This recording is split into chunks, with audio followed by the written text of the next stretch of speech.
Hello, it's me, Lodit ng Simple Recipe at ngayon gagawa tayo ng maha blanca. Ito yung mga ingredients, ang 200 grams cornstarch, condensed milk, evaporated milk, cream corn, at 2 coco mama.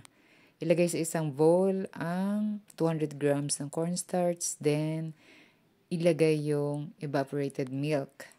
Habang inahalo, sabay nilalagay yung evaporated milk. Yan. Haluin lang mabuti para maging smooth yung dating ng cornstarch at wala nang buo-buo. Then after nyan, set aside natin pagkatapos mahalo ng mabuti.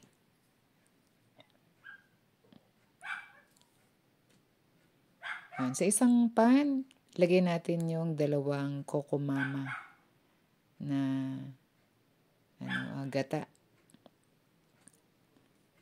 Yan, sairin natin para hindi sayang. Okay? At pagkatapos, lagay na rin natin yung ating cream corn. Yan. Ngayon, kapag nilagay natin yung cream corn, may natitira kasi yan unti-unti doon sa lata niya. So, ang gagawin natin, lagyan natin ng tubig, yung kasing dami din ng can. Puno din siya. At unti-unti nating isama sa ating mixture. Okay?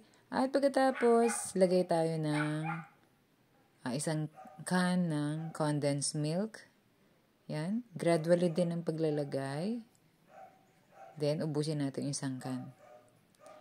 Tapos, turn on natin yung stove na natin. I-on na natin yan. At halu-haluin natin siya.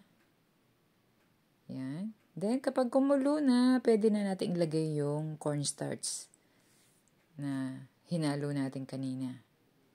At gradually din yung paglalagay.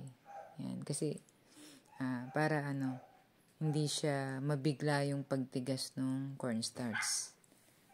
At ngayon, halu-haluin natin siya para maganda yung pagkakalapot niya.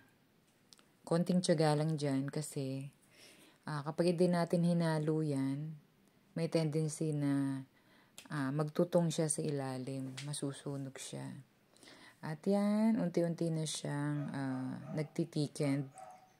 Yan, lumalapot na siya. Yan.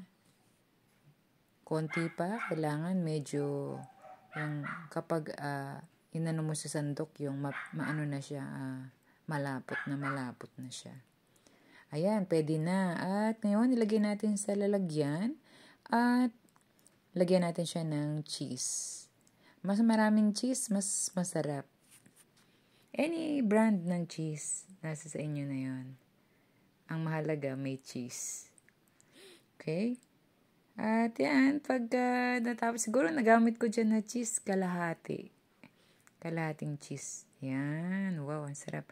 After nyan, ilalagay natin siya sa ref for 2 hours para titigas siya. Mas masarap kainin. At yan na, yung ating it's time for tikim-tikim. Wow, approve sa panlasa. Maraming salamat sa panonood. Don't forget to subscribe to my channel. Ingat and God bless you all.